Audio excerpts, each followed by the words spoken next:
तो बीजेपी कह रही है कि कुछ नेता ऐसे भी हैं जो राष्ट्र नीति पर राजनीति करके वोट बैंक की सियासत करते हैं। तो इस बात से कोई मतलब नहीं कि पीएफआई पर आरोप क्या है, आरएसएस किस तरह का संगठन है, बस मांग की जा रही है क्योंकि लोकतंत्र में छूट सबको है, कोई कुछ भी मांग कर सकता है।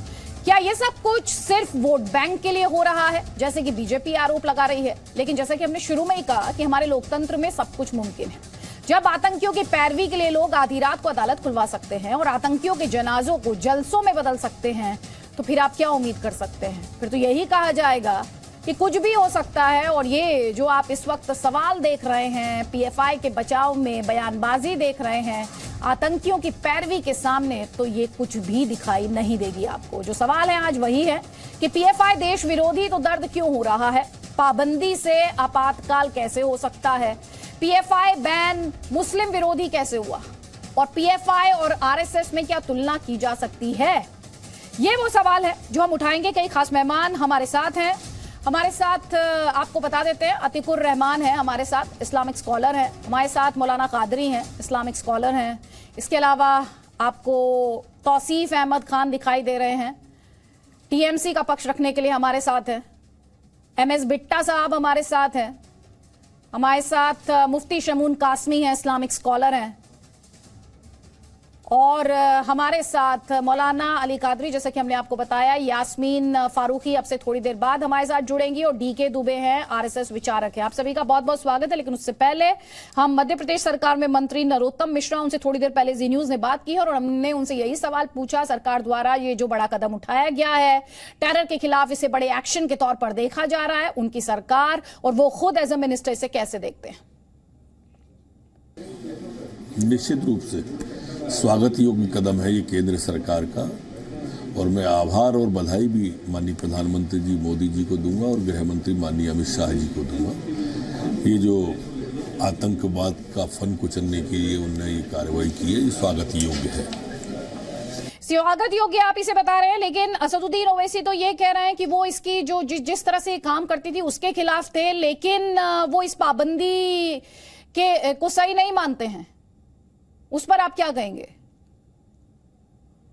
ओवैसी और दिग्विजय सिंह की एक ही भाषा है। ये दोनों ही जाकिर नाइक को शांति दूत मानते हैं।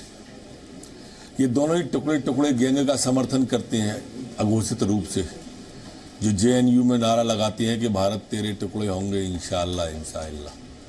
ये दोनों ही ऐसे लोग हैं, जब सर्जिकल स्ट्राइक पाकिस्तान में हुई थी आतंकवादियों के खिलाफ, तो सेना पर सवाल उठा रहे थे। अब ये आंतरिक सुरक्षा को लेकर सर्जिकल स्ट्राइक केंद्र सरकार ने की है। स्वाभाविक रूप से ये दोनों सीधे सीधे कहेंगे ही नहीं, इनडायरेक्ट ही कहेंगे। इनडायरेक्ट कहेंगे गुड़ खाएं गुलगुलों से परहेज करें, वो वाली स्थिति है। नहीं, लेकिन वो ये कह रहे हैं कि एक मुस्लिम अपने मन की बात कैसे करेगा? आप कुछ लोगों की वजह से पूरे संगठन को बैन कैसे कर सकते हैं? और एक तरीके से मुस्लिम्स को टारगेट करने की बात कर रहे हैं वो इसमें। मुस्लिम नहीं बोल पाते हैं खुल के, तो ये ओवैसी जी कैसे बोल रहे हैं? ये मुस्लिम है कि नहीं है? कितना खुला बोल रहे हैं वो कह रहे हैं बोलने का अधिकार नहीं। ये जानबूझ के हिंदू और मुसलमान वाली बात ओवैसी जी करते हैं, इनकी राजनीति है ये दिग्विजय सिंह वाली भाषा है, वो तुष्टीकरण की राजनीति है। ये भी तो मुस्लिम ही है ना, जानबूझ के हिंदू मुसलमान लाते हैं। दंगाई को दंगाई कहना चाहिए, वो राष्ट्र विरोधी गतिविधियों में संलग्न है, उन्हें राष्ट्र विरोधी गतिविधि में कहना चाहिए। मुस्लिम और हिंदू कहां से लाते हैं ये बार बार? ये मूल प्रश्न है जो नहीं लाना चाहिए इनको। तो मतलब आप कुल मिलाकर ये कह रहे हैं कि पीएफआई में हिंदू मुस्लिम नहीं होना चाहिए। अभी आपने कहा कि दंगाइयों की, यहाँ पर सवाल ये भी है कि इसमें हिंदू मुसलमान आप कह रहे हैं कि वो कर रहे हैं, वो कहते हैं कि बीजेपी और आरएसएस कर रहे हैं। तो ये भी कहा जाता है कि दंगाइयों की जाति नहीं होती, लेकिन फिर भी हिंदू मुसलमान होने लगता है उस पर। भाई दंगाइयों की कोई जाति या धर्म नहीं होता है। दंगाई दंगाई होता है, राष्ट्र विरोधी गतिविधि राष्ट्र विरोधी गतिविधि होती है। पत्थरबाज होते हैं, आतंकवादी होते हैं, उग्रवादी होते हैं, अतिवादी होते हैं। इसमें हिंदू मुसलमान काहे को लाना? अपराधी की कोई जात नहीं होती। नहीं, लेकिन कांग्रेस पार्टी ये भी कह रही है, नरोत्तम मिश्रा जी, कांग्रेस पार्टी ये कह रही है एक सही कदम है लेकिन देर से उठाया गया कदम है, उस पर आप क्या कहेंगे? तो आप क्या उम्मीद करते हैं कांग्रेस हमारे किसी भी कदम की तारीफ करेगी? या आज तक उसने हमारे किसी कदम की तारीफ की है? यही तो, इसीलिए तो ये दिक्कत आ रही है राजस्थान में उनको।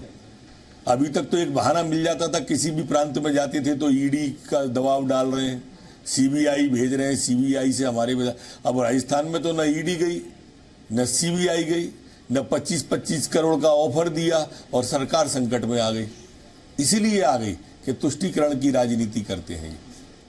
आपने भी तुष्टीकरण की राजनीति की बात की, दिग्विजय सिंह से आप क्या कहेंगे? दिग्विजय सिंह हिंदू मिलिटेंट ऑर्गेनाइजेशंस के आरोप लगाते रहे हैं, उन्हें आपकी क्या सलाह होगी? ये तुष्टीकरण की राजनीति है। मैंने जैसा कहा, ये दिग्विजय सिंह वही है जिन्होंने जाकिर नाइक को शांति दूत बताया था। ये दिग्विजय सिंह यही है जिनने बटाला हाउस का समर्थन किया था। ये दिग्विजय सिंह वही है जिनने सेना पर सवाल उठाए थे।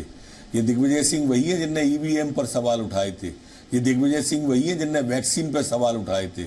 इसलिए इनके बारे में क्या कहना। लेकिन नरोत्तम मिश्रा जी, एक मांग जो विपक्ष की तरफ से उठ रही है, कई नेताओं ने इसका जिक्र किया है, वो ये कह रहे हैं कि आप आरएसएस पर एक्शन कब लेंगे? आपने पीएफआई पर एक्शन ले लिया, अब आरएसएस पर भी तो एक्शन लीजिए, उनकी मांग है ये। वो इसीलिए कह रहे हैं ना, ये जो विषय को भटकाने की कोशिश करती है कांग्रेस, उसी का तो दुष्परिणाम पूरे देश में भोग रही है। उधर पदयात्रा चल रही है देश जोड़ो के नाम पे, इधर पार्टी छोड़ो के नाम पे। पार्टी छोड़ो क्या, आप तो पार्टी समाप्त करो की ओर बढ़ चली है उनकी पदयात्रा धीरे धीरे। और इसलिए इस तरह के जो संघ एक कांग्रेस के प्रमाण पत्र से चल रहा है क्या? कांग्रेस तो 2-2 बार प्रतिबंध लगा चुकी संघ पर, उसके बाद भी संघ राष्ट्र का भक्तों का एक पूरे के पूरे देश के अंदर फैला हुआ और सारे हिंदुस्तान के लोगों की आस्था है संघ में। और इसलिए संघ पर ये बार बार इसलिए उंगली उठाते हैं कि आप लोग इस कारण से उन्हें चर्चा में ले आते हैं। एक राष्ट्र भक्तों का संगठन है, एक देशभक्तों का संगठन है, राष्ट्र के प्रति समर्पण का भाव लिए हुए संघ के लोग हमेशा रहते हैं। उनको कांग्रेस के किसी प्रमाण पत्र की जरूरत नहीं रहती। तो कई खास मेहमान इस वक्त हमारे साथ हैं। नरोत्तम मिश्रा, आप सुन रहे थे मध्य प्रदेश सरकार में मंत्री। जल्दी से यहाँ पर तौसीफ अहमद खान, आपने सुना उन्होंने क्या कहा? आपका जवाब, वो कह रहे हैं संघ के साथ कैसे तुलना की जा सकती है? कांग्रेस ने तो कोशिश की ना, 2 बार कोशिश की लेकिन नाकाम साबित हुए। तो पीएफआई पर अगर बैन लगेगा तो जरूरी है कि आपको संघ के बारे में भी बात करनी है, ये सवाल वो उठा रहे। देखिए, अगर एक तरफ बाजाब्ता धर्म संसद में प्रयागराज में 32 पेज का एक संविधान, हिंदू राष्ट्र संविधान पास किया जाता है, जिसमें बताया जाता है कि देश की राजधानी दिल्ली के बजाय वाराणसी होगी, तो क्या ये देश विरोधी गतिविधि नहीं है? क्या ये एंटी इंडिया गतिविधि नहीं है? दूसरी तरफ धर्म संसद होता है तो कहा जाता है कि मुसलमानों को जो है नरसंहार कर देना चाहिए। क्या ये देश विरोधी गतिविधि आप नहीं मानती? कहीं और ट्रेनिंग कैंप लगता है तो उस मेंबर को वो जो कहता है कि भाई यहाँ पे भी बम बनाने की ट्रेनिंग दी जाती है, क्या मक्का मस्जिद में ब्लास्ट नहीं हुआ? क्या अजमेर शरीफ दरगाह में ब्लास्ट नहीं हुआ? क्या समझौता एक्सप्रेस में ब्लास्ट नहीं हुआ? क्या देश में नफरत का माहौल नहीं है? क्या लिंचिंग नहीं होती? दूसरी तरफ भी देखिए ना, अगर पीएफआई किसी एंटी नेशनल एक्टिविटीज में इन्वॉल्व है, आप बिल्कुल एक्शन लीजिए। हम तो उसकी सपोर्ट नहीं करते, हम तो पीएफआई के सपोर्ट में नहीं है। लेकिन जो दूसरा डिमांड जो लालू प्रसाद यादव ने किया, बड़े दिग्गज नेता है, केरल के कांग्रेस नेता ने किया कि भाई आरएसएस जो है वो तो पीएफआई से ज्यादा डेंजरस है, आप आरएसएस पे क्यों एक्शन नहीं लेते? पीएफआई खुद को आरएसएस का नेमेसिस कहता है। जिस तरीके से आरएसएस ट्रेनिंग कैंप ऑर्गेनाइज करते हैं जहां पे ड्रिल होता है, उसी तरीके से पीएफआई भी ट्रेनिंग कैंप ऑर्गेनाइज कर रहा है, ड्रिल कर रहा है और कह रहा है कि हम तो योगा का क्लासेस कर रहे हैं। जिस तरीके से आरएसएस कहती है कि हम योगा का क्लासेस कर रहे हैं। जगह जगह जहां पे आरएसएस जिस मोडस ऑपरेंडी को फॉलो करती है, उसी मोडस ऑपरेंडी को वो फॉलो कर रहा है। कोई एक पैम्फलेट लेकर चला आता है, अपने आप को वो कितना इफेक्टिव बना सकता है, ये तो एजेंसीज जब तक के सामने बात होगी। जस्टिफिकेशन दे रहे हैं आप, जस्टिफिकेशन की कोशिश कर रहे हैं आप। मैं कह रहा हूं कि हिंदू राष्ट्र का कॉन्स्टिट्यूशन पास कर देना, क्या ये देश विरोधी हरकत है या नहीं है? नहीं, आप मुझे ये देश विरोधी का डेफिनेशन क्या है कि हिंदू राष्ट्र का कॉन्स्टिट्यूशन पास कर देना, दिल्ली के बजाय वाराणसी कॉन्स्टिट्यूशन कैपिटल है या नहीं है, ये देश विरोधी नहीं है क्या? आप मुझे बस ये बता दीजिए। डेली पीएफआई एंटी नेशनल है या नहीं, तो सरकार को साबित करना होगा ना कोर्ट में। ये तौसीफ अहमद खान, और दूसरी बात सुनिए, सरकार साबित करेगी, सरकार को सबूत देने होंगे, सरकार को साबित करना है ये, और सरकार सबूत देगी। और दूसरी बात, अभी आपने धर्म संसद की बात की थी, आपने आधी बात रखी और पूरी बात नहीं रखी। आपने पूछा कि मैं क्या मानती हूँ, सुनिए ध्यान से, वहां पर एक्शन लिया गया था, एफआईआर हुई थी, गिरफ्तारियां हुई थी, आपको शायद पता नहीं है, या आपको पता तो है लेकिन आप बताना नहीं चाहते, लेकिन आप भी आरएसएस को लेकर सवाल पूछ रहे हैं। यहां पर हमारे साथ दुबे जी हैं, उनसे जवाब ले लेते हैं। डीके दुबे जी। हाँ जी, जितनी बातें इन्होंने कही हैं अभी, उनमें एक में भी ये बताएंगे कि संघ का योगदान क्या है, संघ वहां कहां पर है। दूसरी बात, जो आज पीएफआई का गजट हुआ है, उस गजट में सरकार ने एक एक घटना का जिक्र किया है। उन घटनाओं में क्लॉज 3 जब आप देखेंगे तो उन्होंने बताए हैं कितने मर्डर किए हैं, कहां कहां लिंकेज हैं, कहां कहां फंडिंग हुई है। ये मुझे लगता है पहली बार किसी गजट नोटिफिकेशन में इतना विस्तृत रूप से बताया गया, क्योंकि उनको मालूम होगा कि ये लोग उल्टी सीधी अरगनल बातें करेंगे ही करेंगे। दूसरी बात यह है कि राष्ट्र में हिंदुओं के लिए काम करना कहां से और कैसे राष्ट्र विरोधी हो गया, ये कोई बताएगा क्या? क्या आरएसएस कभी भी किसी भी टेररिस्ट एक्टिविटी में शामिल हुई, ये कहीं बताएंगे क्या? क्या आरएसएस किसी भी घटना में शामिल कभी हुई, ये बताएंगे क्या? अब आप कहते हैं कि संघ हिंदुओं को ऑर्गेनाइज करता है इसलिए इनकी समस्या है, तो इस समस्या का तो समाधान कोई नहीं बता सकता। लेकिन पीएफआई के 1000 इलस्ट्रेशन हैं और उनके एविडेंसेस सरकार के पास हैं, जिस नोटिफिकेशन में ही दिया है। मुझे लगता है इनको सबसे पहले नोटिफिकेशन पढ़ना चाहिए, जो गजट हुआ है उस गजट को पढ़ना चाहिए। पूरा डिटेल्ड गजट है, क्यों, किन पावर्स में, किन किन कारण से और कहां कहां इन्वॉल्वमेंट है, कितने मर्डर्स में इन्वॉल्वमेंट है और किस प्रकार की गतिविधियों में इन्वॉल्वमेंट है, ये पूरा डिटेल दिया है सरकार ने। तो अब ये उस डिटेल में कोई ऐसी डिटेल जो इनके पास हो, जो कारण सरकार ने बताए हैं। तौसीफ अहमद खान, 20 सेकंड्स आपका काउंटर, उसके बाद एमएस बिट्टा जी, जल्दी जल्दी प्लीज। देखिए, बहुत ही अफसोसनाक बात है कि इनकी बातों से इन्होंने ये इनडायरेक्टली साबित कर दिया कि हिंदू राष्ट्र का डिमांड करना, कॉन्स्टिट्यूशन पास कर देना, 32 पेज का संविधान हिंदू राष्ट्र का और दिल्ली के बजाय वाराणसी बता देना, इनके हिसाब से देश विरोधी गतिविधि नहीं है। धर्म संसद ऑर्गेनाइज होना, वहां पे मुसलमानों को काटो मारो, इनके हिसाब से देश विरोधी एक्टिविटी नहीं है। क्या उन तो बहुत ही आश्चर्यजनक बात ये कर रहे हैं, उसमें मुकदमे नहीं हुए, गिरफ्तारियां नहीं हुई, क्या नहीं हुआ ये बताएं। और तमाम तरह की हिंदू समाज, विश्व हिंदू परिषद, ये संघ कैसे दोषी है? मैं पूछता हूँ, हिंदू समाज अगर कोई एक्टिविटी करता है, वो अपने देश में कोई मर्डर इन्होंने किया है, उसके लिए संघ इन्वेस्टिगेशन का ऑर्डर क्यों नहीं देती सरकार?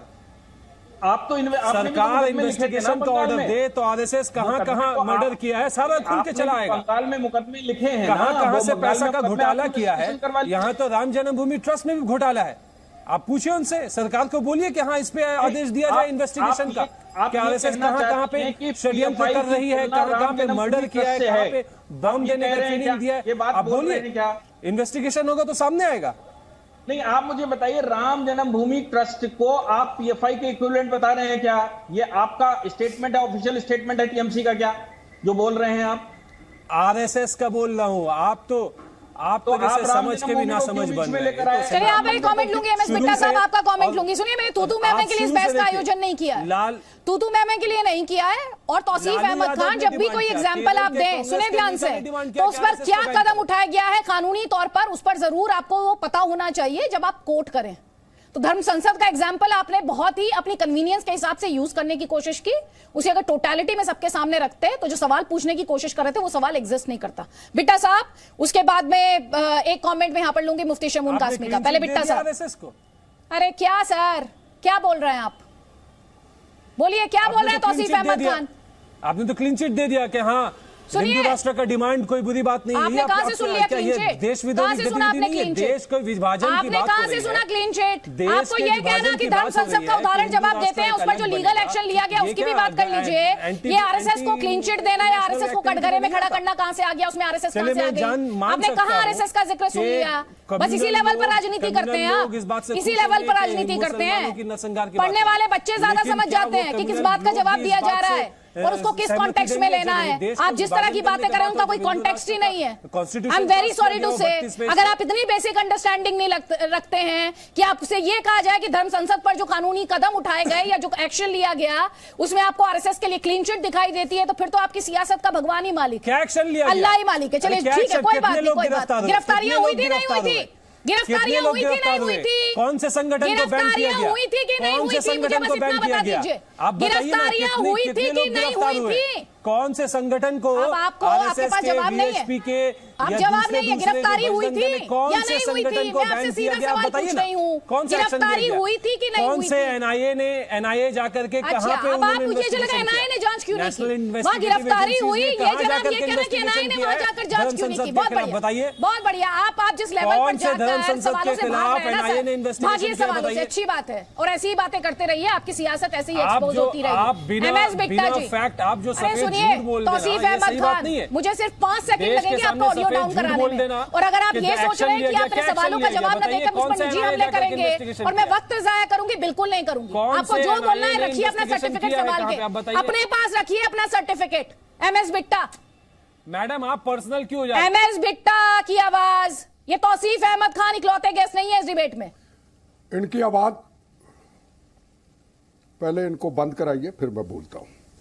त्यागी जी, पंजाब के अंदर खालिस्तान कमांडो फोर्स, पंजाब के अंदर बब्बर खालसा, पंजाब के अंदर खालिस्तान जिंदाबाद फोर्स, जो पाकिस्तान के आईएसआई के टुकड़ों पे पलती थी, जिनको कनाडा, अमेरिका, जर्मनी से फंडिंग आती थी, सरकार ने बैन किया। क्या मैं एक सरदार हूं? क्या मैं ये सपोर्ट करूं कि बेगुनाहों का कत्लेआम करने वाले, 36,000 लोगों को शहीद करने वाले, 19,000 हिंदू भाइयों का लाइन में खड़ा करके कत्ल करने वाले, मैं सरदार हो करके ये कहूं कि सरकार ने गलत किया है? हिंदुस्तान हिंदू मुस्लिम सिख ईसाइयों का देश है। अगर सिख कौम में से जो लोग इस पगड़ी को बदनाम करने की कोशिश करते हैं, उसके लिए लड़ाई जारी है, लड़ाई जारी रहेगी। जहां तक पीएफआई का सवाल है, ये वो संगठन, कई सालों से इनको देख रहे हैं, वो संगठन जिनको आईएसआई से फंडिंग आती है, जिनको विदेशों से फंडिंग आती है, जो कश्मीर के अंदर 370 धारा हटने के बाद रोज तिरंगे झंडे का अपमान होता था। आप भी मौत का कफन बांध करके त्यागी जी कश्मीर में गए थे। आज कश्मीर की हालत क्या है? क्या आज किसी जवान के ऊपर गोली चलती है? क्या पिछले 6 साल के अंदर नोटबंदी के बाद बताइए त्यागी जी, क्या कोई 26/11 की घटना हुई? क्या कोई पार्लियामेंट की घटना हुई? क्या दिल्ली के अंदर दिवाली के दिनों में ब्लास्ट होते हुए? क्या ट्रेनों के अंदर बॉम्बे में ब्लास्ट होते थे हुए? क्या जयपुर के अंदर एक दिन में 120 लोग शहीद होते थे? क्या हुए? ये क्यों हुआ? क्योंकि आतंकवादियों के गले को गड़ोट करके रख दिया। और ये पीएफआई, इस पे हम राजनीति करते हैं। प्रथम राष्ट्र हिंदू का भी, मुसलमान का भी, सिख का भी, ईसाई का भी हमारी सबसे बड़ी समस्या है। खालिस्तानी है तो बिट्टा जैसे खड़े कर दो। अगर अफजल गुरु को फांसी देनी है, कसाब को फांसी देनी है, तो रात को कोर्ट खड़ी कर दो। अरे राष्ट्र की बात कौन करेगा? ये राष्ट्र किसी एक धर्म का नहीं है, ये राष्ट्र सारे धर्मों का है। हमें अपनी हर कौम, हर मजहब को ये जिम्मेदारी उठानी चाहिए।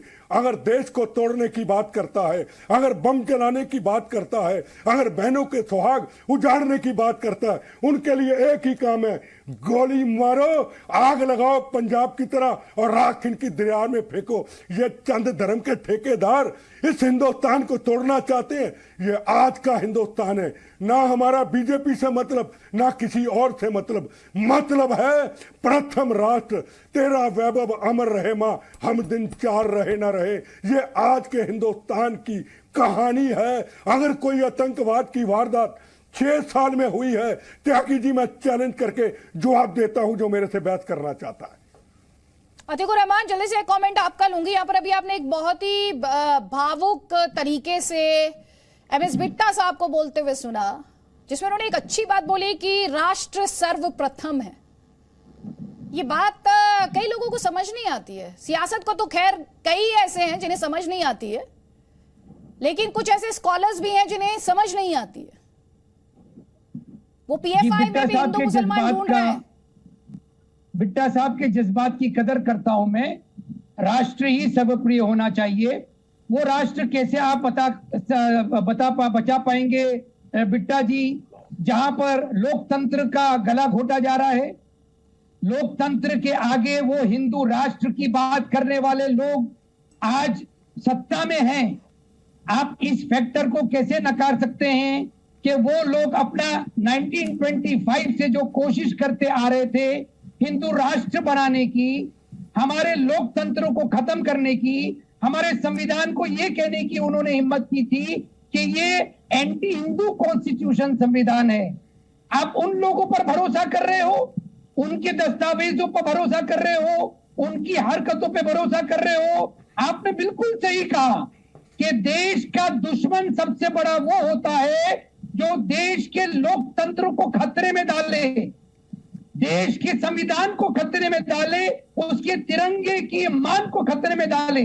और वो बीजेपी आरएसएस आज कर रही है आपकी आंखों के सामने, आपकी नजरों के तले, लेकिन हम उसको देखना पसंद नहीं कर रहे हैं।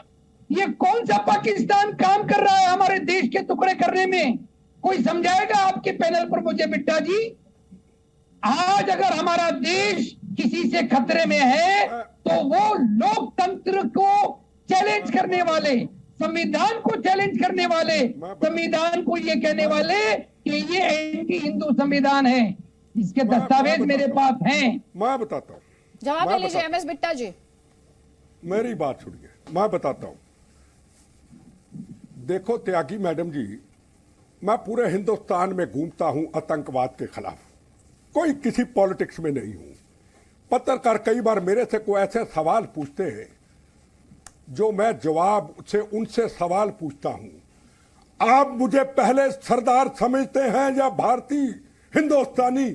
मुझे फक्र है, मुझे वो पत्रकार हर पेपर का पत्रकार होता है, कहता तू पहले भारतीय है फिर तू सरदार है। ये सरदार की इज्जत तब है जब मैं भारत की बात करता हूं। मेरा धर्म भारत मां, मेरी जात वंदे मातरम। हम इतने लीडर बैठे हुए, मुझे बताइए जब अफसर को फांसी देनी थी, कौन सा मेरा मुस्लिम भाई, हिंदू मुसलमान सिख ईसाई, बचपन से मेरा नारा है। जब कसाब को फांसी होनी थी, हिंदू मुस्लिम सिख ईसाई, हमारा बचपन का नारा है। कौन मेरा मुस्लिम भाई लीडर कहता था कि कसाब को फांसी होनी चाहिए? बताइए, जब कश्मीर के अंदर बड़े बड़े आतंकवादियों ने हमले किए थे, यातिन मलिक जैसे, किसने कहा कि इसने बेगुनाहों का कत्लेआम किया है? पिक्चर आई थी कश्मीर, कितने लोगों को कत्लेआम किया था, क्या को खड़ा हुआ? उस वक्त भी खड़े हो जाते हैं, अरे ये पिक्चर गलत बनती है। अगर सरदार ने, किसी ने पंजाब में बेगुनाहों का कत्लेआम किया है, हमने उसको विरोध किया है, शरीरों पे बम खाए हैं। त्यागी जी, मुझे पता क्या कहते थे पंजाब में जब खालिस्तानियों के खिलाफ बोलता था, कहते बिट्टा कौम का गद्दार है। मैं कहा तुम्हारी ऐसी की तैसी, बिट्टा हिंदुस्तान का गद्दार नहीं है, बिट्टे को कौम का गद्दार कह सकते हो। क्यों? क्योंकि आपने मजलूमों को मारा है। हमारे गुरुओं ने मजलूमों की रक्षा के लिए अपने शीश को चांदनी चौक में निशावर किया था, मजलूमों की। उसमें हिंदू भी, उसमें मुसलमान भी, उसमें सिख भी, उसमें ईसाई थी। मैं फक्र से कहता हूं, सरदार बाद में हूं, सबसे पहले मैं भारतीय हूं। जिस दिन ये लीडर, कौम के लीडर, धर्म के लीडर, पॉलिटिशियन अपने आप को कहेंगे सबसे पहले मैं भारतीय हूं, याद रखिए त्यागी जी, ये डिस्कशनों की आपके चैनलों में जरूरत नहीं पड़ेगी। अरे बेगुनाहों का कत्लेआम करने वाले, इंपॉर्टेंट पॉइंट है। हमारे साथ एसडीपीआई से यास्मीन फारूकी हैं, उसकी वकालत सर उनका एक कमेंट लूंगी प्लीज। यास्मीन फारूकी जी, अभी जो बिट्टा सर ने कहा राष्ट्र सर्वप्रथम, पीएफआई पर एक्शन में हिंदू मुसलमान क्यों दिख रहा है? नहीं नहीं नहीं नहीं अदिति, बिल्कुल भी हिंदू मुसलमान नहीं दिख रहा है यहाँ। सही और गलत की लड़ाई है। देखिए, कोई भी चीज़ अगर गलत है तो उसको हम गलत मानते हैं, लेकिन देखिए आज मैं एक इंसिडेंट, अदिति जी आप भी एक महिला हैं, मैं एक इंसिडेंट आपको बता रही हूँ जो कि बिल्कुल दिल को आपके भी लगेगा, मुझे यकीन है। एसडीपीआई की उपाध्यक्ष, स्टेट उपाध्यक्ष, दिल्ली स्टेट उपाध्यक्ष को रात को 3:30 बजे उसके घर से अगर लोग उठाते हैं तो क्या ये सही है? न्यायिक है ये? क्या हमारे यहाँ ये कानून है? जबकि औरतों को रात को बिल्कुल उठाने के लिए मना दिए और कोई मुलजिम नहीं, कोई ये नहीं कि कत्ल का मुकदमा है, कोई बम ब्लास्ट किया हुआ है। एक सिंपल घरू महिला जो कि बुर्का ओढ़ती है और वो हमारी एसडीपीआई की उपाध्यक्ष है। मैं क्या आप सबसे ये सवाल कर सकती हूँ, क्या महिला की ये इज्जत करोगे?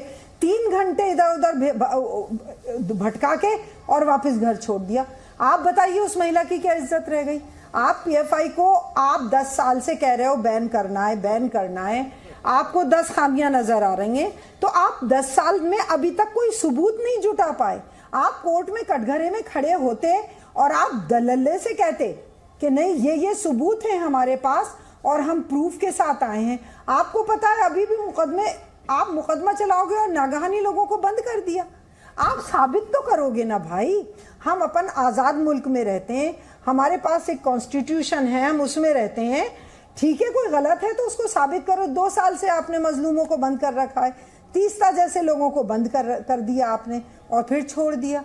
ये इंसाफ नहीं है। आप अगर कोई गलत है बिल्कुल उसके साथ गलत होना चाहिए। हम इस बात की एक सेकंड यहाँ पे मौलाना कादरी को लेकर आना चाहती हूँ।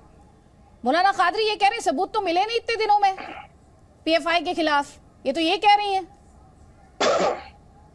देखिए अदिति जी, एनआईए का जहां तक के सवाल है वो काफी दिनों से छापामारी कर रही थी और आज हमारी जब सेंट्रल गवर्नमेंट, मरकजी हुकूमत ने जब इन पर बैन लगाया तो इसके पीछे यह बात कही गई कि बहुत सारे सबूत इनके खिलाफ इकट्ठा किए गए हैं, उसी बिना पर इनको बैन किया गया।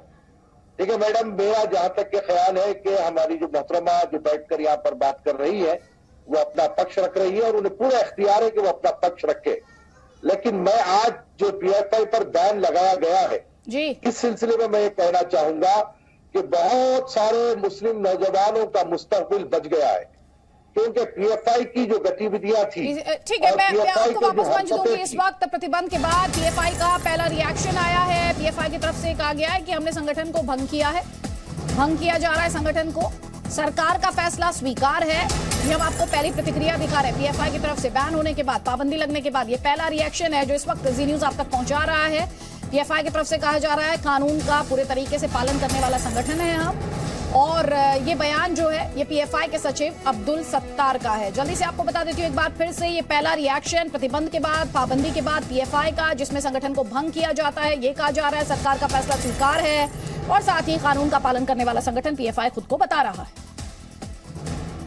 मौलाना कादरी बात पूरी कर लें। तो मैडम, मेरे अपने नजदीक तो मैं ये सोचूंगा कि, और समझ भी रहा हूं इस बात को, कि बहुत सारे मुस्लिम उलमा और जो है दरगाही लोगों ने पीएफआई को बैन लगाने की हमारी गवर्नमेंट से मुतालबा किया था और उस मुतालबे को देखते हुए और एनआईए का जो है यहाँ पर मेन रोल रहा है।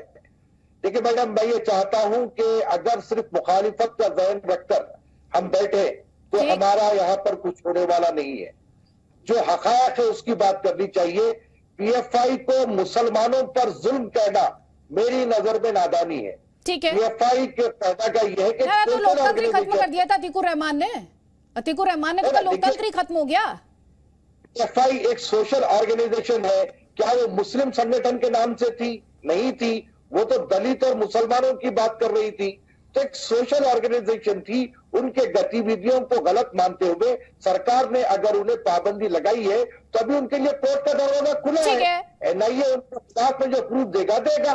ठीक है, पेश करिए, इंतजार कर लीजिए। मुफ्ती शमून कासमी, जल्दी से कमेंट आपका।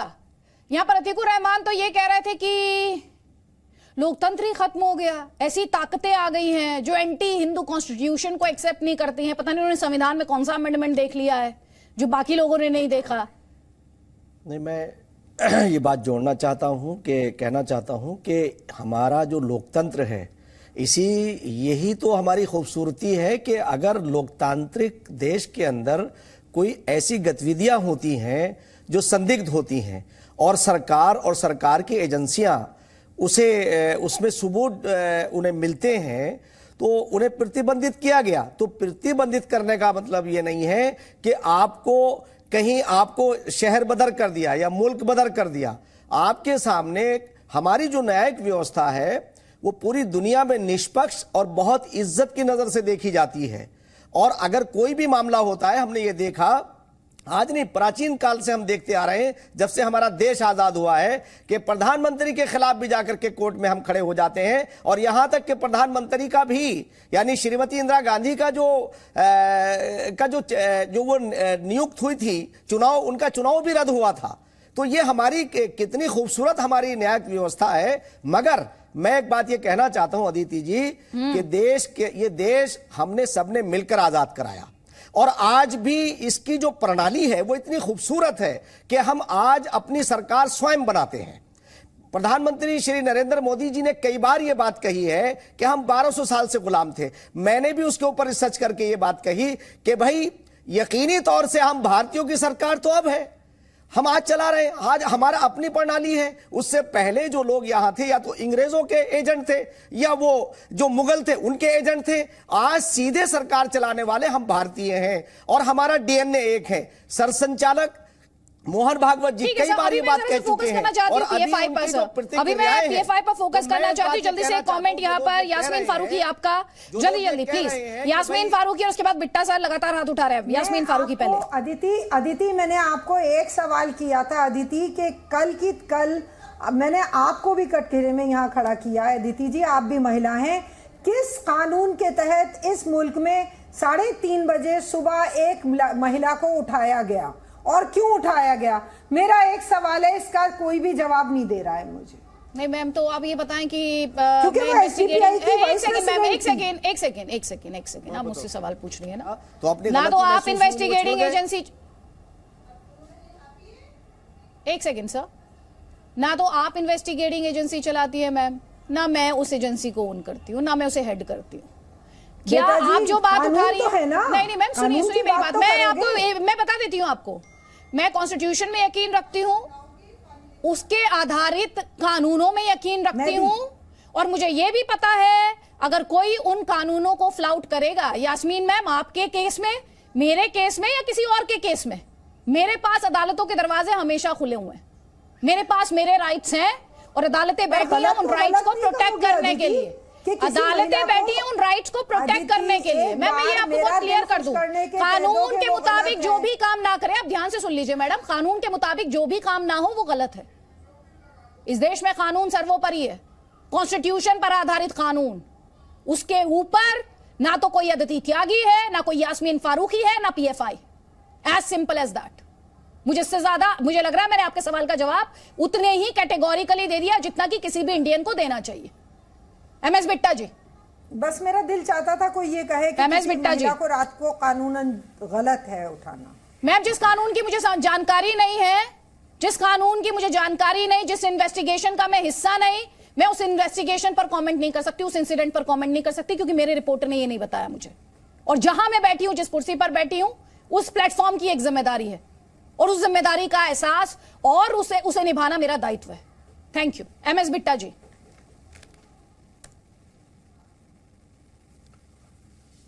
त्यागी जी, अभी एक इमाम साहब अपने विचार रख रहे थे खूबसूरत।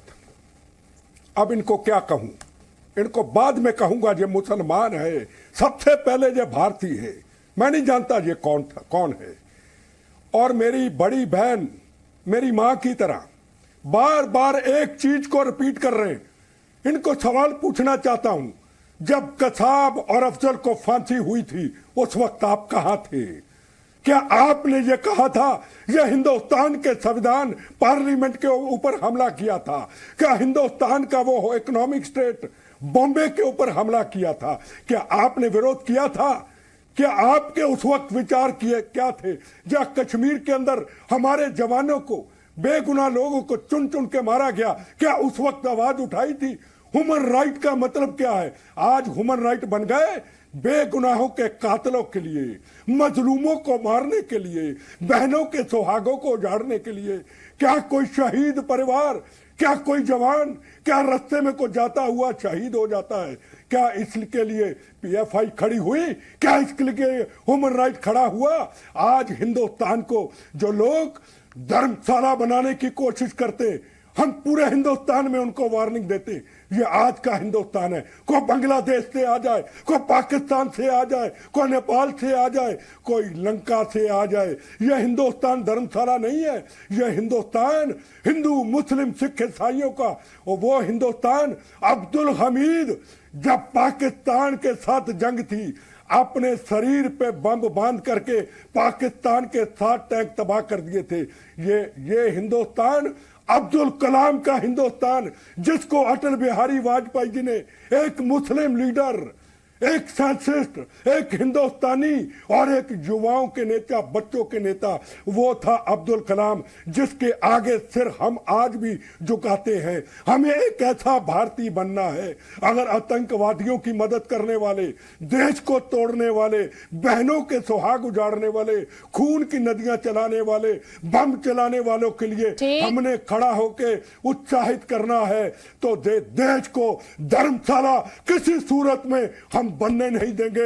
हिंदुस्तान की जनता से वादा करते, आओ जिसने आना आओ, इस देश को तोड़ने की जो कोशिश करेगा, हम भी सीधे होकर लड़े हैं, हम भी सीधे होकर लड़ना जानते हैं। ठीक है, मौलाना कादरी आपको जवाब देना चाह रहे हैं मुफ्ती शमून कासमी। पहले मौलाना कादरी, उसके बाद मुफ्ती शमून कासमी, जल्दी जल्दी।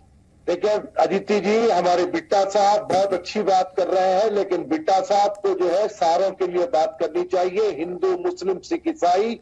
जहां तक के बात आपने ह्यूमन राइट्स की बिट्टा साहब, और बारहा आप अफजल गुरु की बात कर रहे हैं, याकूब मेमन की बात कर रहे हैं, तो अफजल गुरु हो, याकूब मेमन हो, इसके खिलाफ हिंदुस्तान का मुसलमान खड़ा था। आप किसी तरीके से उनसे हमको जोड़ने की कोशिश ना करें। और उस वक्त बिट्टा साहब कहाँ थे जब बैलू खां को मारा गया था, तबरेज को मारा गया था, जुनैद को मारा गया था? तो बिट्टा साहब कौन से घर में बैठे थे जब ह्यूमन राइट्स कहां चले गए थे? आप यहाँ पर एकता की बात करने आए या लोगों को लड़ाने के लिए आए? अरे किस बात के ह्यूमन राइट्स की बात कर रहे हैं? अरे पीएफआई की हमने मुखालिफत की तो देश को बचाने के लिए की, और पीएफआई ने संगठन को खत्म करना करेंगे, लेकिन इसका मतलब ये नहीं कि आप हर चीज को बोलते हैं। याद रखना, बिट्टा के ऊपर कोई शक नहीं कर सकता। हम हिंदू, हमने सुनो मौलाना साहब, सुनो, बचपन से लेके आज तक मौत का कफन बांध के एक ही नारा निकला है, किसी चैनल में देख लो, भारत माँ के 4 सिपाही, हिंदू मुस्लिम सिख ईसाई, भारत एक धर्म अनेक। अरे जो आतंकवादी है उसके खिलाफ लड़े थे, उसके खिलाफ लड़ेंगे, वो किसी भी कौम का हो, किसी भी मजहब का हो। आप तो आ जाते हैं धर्म के ठेकेदार, मुस्लिम कोई है आतंकवादी, इसके लिए वकालत हिंदुस्तान की वकालत करो, भारत माता की वकालत करो, अपने आप में कहो देश आपका है। अरे छोड़िए, ये हिंदुस्तान है, हिंदुस्तान है। बोलो वंदे मातरम। क्या वंदे मातरम बोलेंगे आप? क्या वंदे मातरम बोलेंगे आप? है आप में हिम्मत, है आप में? आतंकवादियों के लिए खड़े हो जाते हैं आप, बेगुनाहों के कातिल के लिए खड़े हो जाते हैं आप। एक सेकंड मौलाना कादरी और बिट्टा साहब, मैं दोनों को यहाँ पर रोक रही हूँ। अभी कुछ बातें बिट्टा साहब की चुभ रही हैं, सब कुछ बातें चुभ रही हैं, उन्हें अब ये रिएक्शन सुनना चाहिए। असदुद्दीन ओवैसी के रिएक्शन जरा सुनवाइए प्लीज।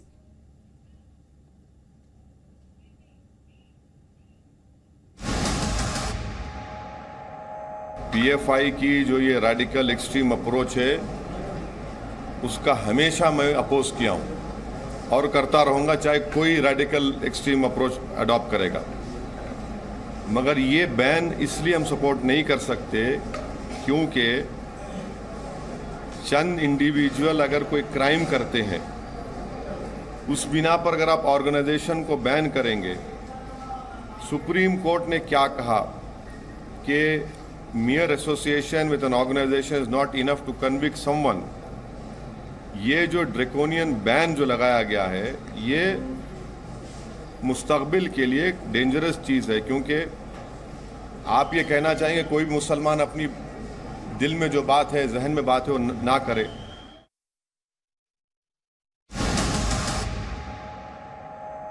जिस तरीके से हमारी इलेक्ट्रल जमहूरियत चल रही है वो फाशिज्म के करीब जा चुकी है, तो कोई भी नौजवान मुसलमान अपनी बात को रखेगा तो आप एक पैम्फलेट निकाल देंगे पीएफआई का, और फिर वो जो काला कानून है यूएपीए का, उसको इस्तेमाल करेंगे।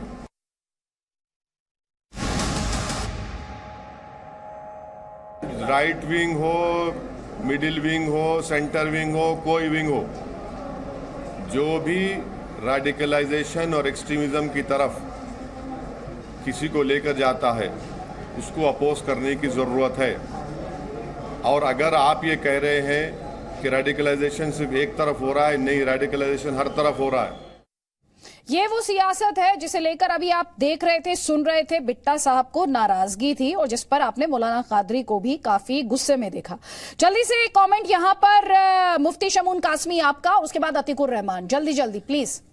हाँ, मैं अभी बिट्टा जी मुफ्ती शमून कासमी, हम लोग एंटी करप्शन जो मूवमेंट था और आपसे हम मिले हैं, आपसे बताना चाहते हैं कि हर भारतीय को भारतीय पहले है वो, और हमें भारतीय होने पे गर्व होना चाहिए। हमारे नफे और नुकसान एक है। हम संसार का पहला जो ग्रंथ है वो वेद है और अंतिम ज्ञान कुरान है।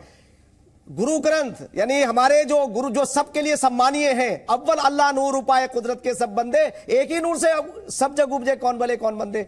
इसलिए मैं आपसे कहना चाहता हूं, जब आपके ऊपर ये घटना घटी थी आपके साथ, हम उस वक्त से आपकी बहुत कदर करते हैं और एक बात कहना चाहते हैं कि हम सब भारतीयों के अंदर भारतीयता होनी चाहिए। और मैं एक बात और अदिति जी ये कहना चाहता हूं, जैसे अभी ये चीजें आई सामने, पीएफआई और अन्य संगठन जो लोग ये कहते हैं उनकी तुलना करते हैं। अभी ओवैसी जी भी कह रहे थे कि हम किसी भी कट्टरता की हिमायत नहीं करते। हर देशवासी को यही सोचना चाहिए कि हम किसी भी कट्टर ऑर्गेनाइजेशन के साथ खड़े नहीं होंगे। हमें अपने राष्ट्र को सर्वोपरि रखना है और राष्ट्रीय हित ही सर्वोपरि है। अगर राष्ट्र कमजोर होगा तो कहाँ होगा धर्म, लेकिन आप उनसे क्या कहेंगे मुफ्ती शमून कासमी जो ये कहते हैं? सर सुन लीजिए, बातें बहुत अच्छी हैं, लेकिन सवाल ये है आप उस सियासत से क्या कहेंगे? हमारे अपने देश के अंदर जो है वो निहित है, तो किसी भी संगठन को सर प्लीज सुन लीजिए मेरी बात। मैं ये कह रही हूँ अभी थोड़ी देर पहले इसी डिबेट में आपने तौसीफ अहमद खान को भी सुना था। करनी ही चाहिए मुफ्ती साहब, थोड़ी देर पहले इस डिबेट में आपने तौसीफ अहमद खान को भी सुना था। अभी थोड़ी देर पहले आपने अतीकुर रहमान को भी सुना था, जिन्हें पीएफआई पर अगर एक्शन ले लिया गया तो उन्होंने कहा लोकतंत्र ही खत्म हो गया। नहीं, ऐसा सोचना ये गलत है। और मैं ये समझता हूं कि देखिए पीएफआई, अब जैसे लोग पीएफआई और आरएसएस की तुलना कर रहे हैं, आरएसएस 1925 में बनी। उन्होंने हिंदुओं के डिफरेंसेस को खत्म किया, छुआछूत को खत्म किया। उन्होंने अपने कार्य के इन मुस्लिम संगठनों को ये किसने रोका था कि तुम अच्छे काम मत करो? ये अच्छे काम क्यों नहीं करते? हमारा एक भी व्यक्ति किसी गलत काम में शामिल क्यों हो रहा है? ये हमारी जिम्मेदारी है और हमें स्वीकार करना चाहिए कि हम किसी एक बच्चे को भी क्यों भ्रमित होने दे रहे हैं। क्या ये मौलाना कादरी और उसके बाद अतीकुर रहमान, जल्दी जल्दी प्लीज। देश के खिलाफ अगर कोई संगठन जाता है या कहीं कोई ऐसी गतिविधियों में शामिल होता है उसे हमें रोकना चाहिए, हमारी जिम्मेदारी थी। हमें उसके साथ खड़ा नहीं होना चाहिए। आज हमारा देश जो है वो पूरी दुनिया में सबसे बड़ा लोकतंत्र समझा जाता है और लोकतांत्रिक मर्यादा यह है कि एक दूसरे का ध्यान रखें। तो हम एक बात कहना चाहते हैं कि हर एक को काम करने का अधिकार है, ये लोकतंत्र है और हमारी न्यायिक प्रणाली जो है वो इतनी निष्पक्ष है कि आप जाइए और अपनी बातों को रखिए। तो आप बजाय ऐसा माहौल पैदा करें कि देश। देखिए अदिति जी, मैं जो कहना चाह रहा हूं, साफ अल्फाज में ये बात आपके चैनल के माध्यम से कहना चाह रहा हूं कि पीएफआई के गतिविधियों को गलत माने, इसीलिए सबसे पहले हम ही लोग थे। सूफी सज्जादा नशीन कौंसिल, गृह मंत्री से अजीत डोभाल साहब से इन पर पाबंदी की हमने बात की, लेकिन इसका मतलब ये नहीं कि मुसलमानों पर कोई भी आए और तनकीद करे। हर मुसलमान में मानसिकता का नहीं होता। और जहां तक कि आरएसएस की बात है, मैं आरएसएस के संचालक से, उनके अध्यक्ष से कहना चाहता हूं, अरे वो लोगों को भी आप सुधार दीजिए जिन्होंने मक्का मस्जिद का ब्लास्ट किया, जिन्होंने मालेगांव का ब्लास्ट किया, जिन्होंने अजमेर की दरगाह का ब्लास्ट किया। मेरा कहने का मतलब यह है कि हर धर्म में कुछ गलत लोग होते हैं, लेकिन सारे धर्म मैं ये समझना चाह रही हूं आप लोगों से, इस पीएफआई में मुस्लिम समाज की आप बात कर रहे हैं। मौलाना साहब, आपसे तो मुझे उम्मीद नहीं थी, सियासत ये करती है वो मैं समझ सकती हूँ। मुसलमानों से पीएफआई को कनेक्ट नहीं बेटा साहब, मैं दूंगी आपको फ्लो, प्लीज। मौलाना साहब, आप खुद मेरे शो में आए, सुनिए ध्यान से प्लीज, आराम से, इसमें उत्तेजित होने की कोई बात नहीं। आप खुद मेरे शो में आए और आपने कहा कि पीएफआई को सपोर्ट ही नहीं करता मुसलमान। आज पीएफआई को जो मुसलमानों के साथ जोड़ रहे हैं, आपको नहीं लगता एक बुलंद आवाज उठनी चाहिए कि आप कैसे मजहब को जोड़ सकते हैं? ये कहां से पीएफआई मजहब के रिप्रेजेंटेटिव हो गई, एक मजहब विशेष की? कतई नहीं है। देखिए मैडम, तो पीएफआई फिर उसकी लड़ाई लड़ने वाले मजहबी एंगल क्यों उठा रहे हैं, मैं यही समझना चाह रही हूं। भाई मैंने पहले ही कहा, सरकार को सबूत देने, सरकार को प्रूव करना है, सरकार को अब ये साबित करना है। सरकार अपनी जिम्मेदारी से नहीं भाग सकती अब यहां पर, तो इंतजार कर लीजिए ना, इंतजार कर लीजिए। हम यही कह रहे हैं अदिति जी कि पीएफआई को मुसलमानों से लिंक ना करे, वो गलत गतिविधियों में लिप्त एक ऑर्गेनाइजेशन थी जिसको सरकार ने पाबंदी लगा दी। अब वो कोर्ट में प्रूफ होगा कि वो सही था या गलत था, लेकिन पीएफआई से या उसके गतिविधियों से मुसलमानों को खतई तौर पर लिंक नहीं करना चाहिए। मौलाना साहब, फिर वापस हम उसी पॉइंट पर आ रहे हैं जिस पॉइंट से मैंने ये डिस्कशन आपसे स्टार्ट किया था। सरकार ने कहा क्या कि संगठन को इसलिए बैन कर रहे हैं क्योंकि इसका मुसलमानों से कोई लिंक है? क्या सरकार ने कहा है अपना ये एक्शन लेते हुए, या कहीं पे इंसिनुएट भी किया हो? छोड़ दीजिए, कैटेगोरिकली कहना तो अलग बात है, कहीं इंसिनुएट भी किया हो? मैं मानता हूं उस बात को, हमने खुद ये अतीकुर रहमान नहीं मानते ना, अतीकुर रहमान को आपको समझाना है ना भाई, आपको अतीकुर रहमान को समझाना है। आप जरा सुनिए अतीकुर रहमान।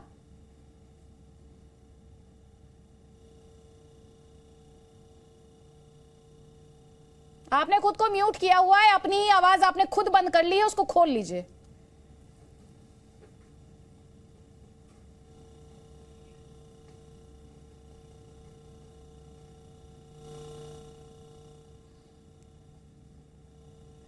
तौसीफ अहमद खान, यही सवाल मेरा आपसे भी है।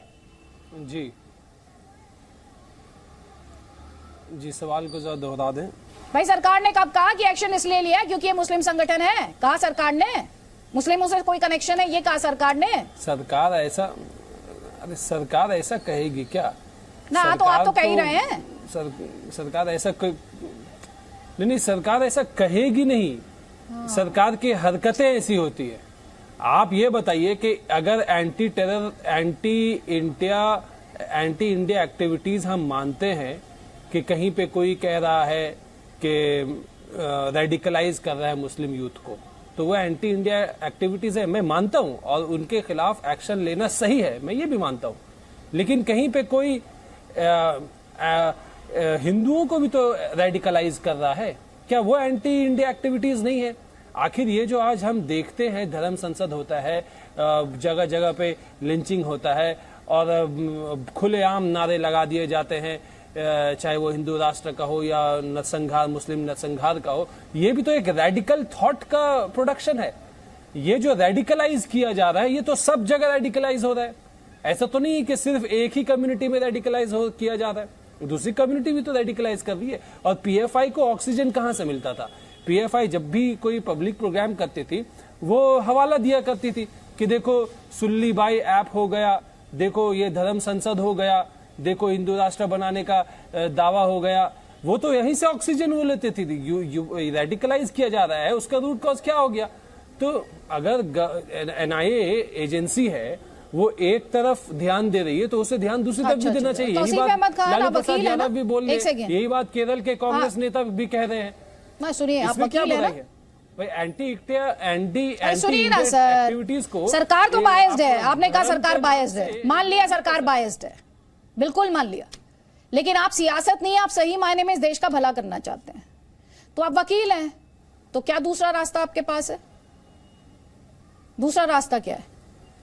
सरकार को चाहिए कि एनआईए जो ना सरकार को छोड़ दिए, सरकार तो आप कह ही रहे बायस्ड है, एजेंसी है, सरकार कुछ करेगी नहीं। एजेंसी को ना आपने ये तो आपने मान ही लिया है कि सरकार कुछ करेगी नहीं, सरकार टारगेट कर रही है, मुसलमानों को टारगेट कर रही है।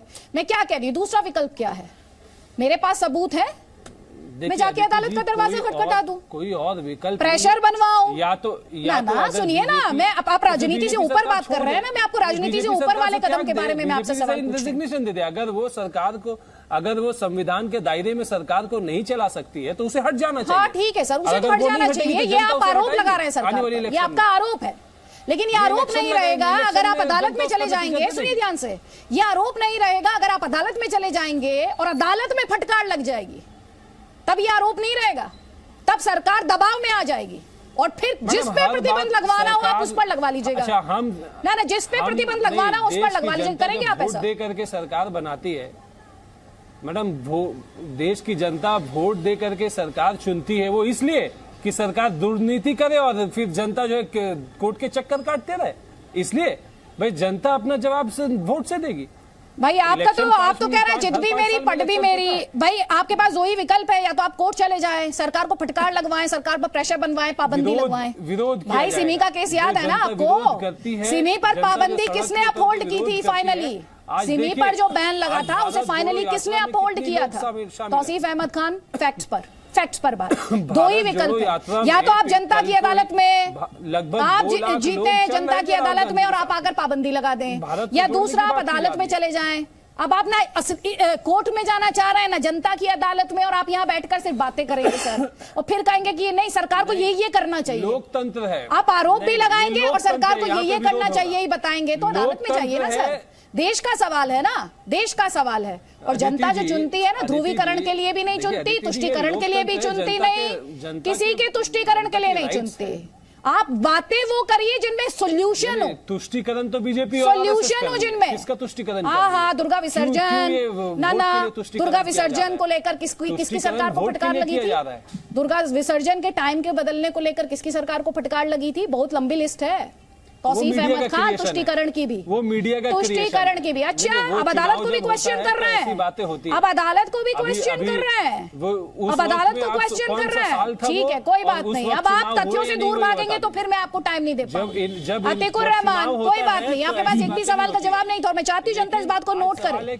इन्हें आरएसएस पर पाबंदी लगवानी है, इनके पास विकल्प है, क्या ये तैयार है कोर्ट में जाकर अपना केस डिफेंड करने के लिए, उसे प्रूव करने के लिए, सरकार पर प्रेशर बनवाने के लिए तैयार हैं? आपने एक बार भी सुना? मैंने नहीं सुना। अब फैसला जनता की अदालत में है। अतीकुर रहमान। आदित्य जी, आवाज आ रही है मेरी? आ रही है सर जी। आदित्य जी, देश की बड़ी सार्थक आपकी बहस है, देश को बचाने की बात हो रही है, तो देश तो जब ही बचेगा ना जब संविधान बचेगा। वो सरकार, आप दुबे जी से पूछ लीजिए, वो सरकार आज यहाँ पर बैठी हुई है जो प्रवक्ता उसके सेक्युलरिज्म के ऊपर सवालिया निशान लगाते हैं। आप ही की डिबेट पर कहते हैं कि सेक्युलरिज्म में उनका यकीन नहीं है क्योंकि मिसेस गांधी ने 1974 में उसको प्रियम्बल में इंसर्ट करा हुआ है। सेक्युलरिज्म बचा नहीं, इक्वालिटी बची नहीं, फंडामेंटल राइट्स जो माइनॉरिटी राइट्स है उनको ताक पे रखती है ये सरकार। तो संविधान बचेगा तब जाके तो मुल्क बचेगा, मुल्क बचेगा तो देशवासी बचेगा। ये सब डिबेट में ही होगा क्या? आपको नहीं अतीकुर जी, अतीकुर रहमान जी, सब कुछ डिबेट में ही होगा क्या? मुझसे बहस करने से बचेगा? नहीं दुबे जी, पहली बात तो एक बात सुनिए ध्यान से, एक करेक्शन है। आप जिन शब्दों का इस्तेमाल कर रहे हैं और मैं जिसकी बात कर रही हूँ, आप कह रहे हैं बचेगा, मुझे तो खतरे में भी नहीं दिख रहा, और खतरे में इसलिए नहीं दिख रहा। सुनिए ध्यान से सुनिए, क्योंकि मैं अपने कॉन्स्टिट्यूशन पर, इस देश के कॉन्स्टिट्यूशन में यकीन रखती हूँ, अपने राइट्स और ड्यूटीज उस कॉन्स्टिट्यूशन से लेती हूँ। मुझे पता है जिस दिन मेरे फंडामेंटल राइट्स का वायलेशन होगा मुझे कहाँ का दरवाजा खटखटाना है। सिर्फ डिबेट में आकर बात नहीं। तो आप ये बताइए, जब फंडामेंटल राइट का वायलेशन आपके हिसाब से हो रहा है तो समाधान कहाँ निकलेगा? सरकार तो आपके हिसाब से, सरकार तो कुछ कर ही नहीं रही, सरकार तो टारगेट कर रही है। तो सोल्यूशन कहाँ है? सोल्यूशन क्या है? मैं तो आप ही की मदद कर रही हूँ, मैं आप ही की मदद कर रही हूँ और आपको रास्ता सुझा रही हूँ। पाकिस्तान को थियोक्रेटिक स्टेट बना के रहेंगे हिंदू राष्ट्र, और पाकिस्तान की तरफ बर्बाद हो जाएगा अगर आपने आंखें नहीं खोली तो। आपकी आंखें जब खुलेंगी तब आपको समझ में आएगा। आंखें तो खोलिए, ये थियोक्रेसी की तरफ बढ़ रहे हैं। कैसे कैसे कैसे? कॉन्स्टिट्यूशन में कौन सा अमेंडमेंट देख लिया आपने? कॉन्स्टिट्यूशन में कौन सा अमेंडमेंट देख लिया आपने? सेक्युलरिज्म पे क्वेश्चन। अरे आप ये बताइए कौन सा अमेंडमेंट देख लिया आपने? दुबे जी को कौन सा अमेंडमेंट देख लिया आपने? अरे दुबे जी से पूछिए ना आप। अरे मैं दुबे जी से क्यों पूछूं? मैं तो आपसे पूछूंगी सर, मैं आपसे पूछूंगी। सेक्युलरिज्म खतरे में है। सेक्युलरिज्म खतरे में कैसे है? बताइए ना मुझे, इस देश का सेक्युलरिज्म कैसे है खतरे में? और कहते हैं नहीं, सुनिए, ये जो डराने वाला नैरेटिव है ना, और ये जो नेगेटिव नैरेटिव है, ये जो नेगेटिव नैरेटिव है, इसको बंद कीजिए, क्योंकि इससे आप तथ्यों से तो दूर हैं ही, आप इससे इंटरनेशनल प्रोपेगेंडा तो चला लेंगे, और जिस देश की अभी दुहाई दे रहे हैं ना, उसी देश को बदनाम करते हैं, उसी देश को बदनाम करते हैं। अदालत का दरवाजा क्यों नहीं खटखटाते? क्यों नहीं खटखटाते अदालत का दरवाजा? सेक्युलरिज्म में यकीन रखते हैं आप? नहीं, आपके सर्टिफिकेट की जरूरत नहीं है मुझे, आपके सर्टिफिकेट की जरूरत नहीं है। जिससे आप बात कर रहे हैं, ध्यान से सुनिए, जिससे आप बात कर रहे हैं उसने 2.5 साल सिर्फ इंडियन की जिंदगी जी है। जिससे आप बात कर रहे हैं secularism, Indian constitution, Indian passport, Indian ID, इस पर मुझे किसी के लेक्चर की जरूरत नहीं है सर। लेकिन मैं आपसे ये कह रही हूं, जब आप आरोप लगाते हैं तो जाइए ना, उसके समाधान के लिए जाइए। सिर्फ पॉलिटिकल आरोप क्यों लगाना है? सिर्फ एक डर का नैरेटिव क्यों बनाना है? सिर्फ युवाओं को क्यों बरगलाना है? मैं सिर्फ ये कह रही हूं, सिर्फ ये कह रही हूँ। आंखें मेरी बंद नहीं है, आंखें आपकी बंद है, क्योंकि आप डराना चाहते हैं। कोई बात नहीं बिट्टा साहब, ये युवाओं को डराएंगे, उन्हें कहेंगे ये तो विक्टिम बनाना चाहते हैं, हमें टारगेट कर रहे हैं। सोल्यूशन की बात लगातार करिए, चाहे तौसीफ अहमद खान हो, चाहे या फिर आपने अभी सुना अतीकुर रहमान हो। सोल्यूशन की बात कोई नहीं कर रहा, सिर्फ एक के बाद एक आरोप लगाना चाहते हैं, शूट एंड स्कूट, बस। MS बिट्टा जी,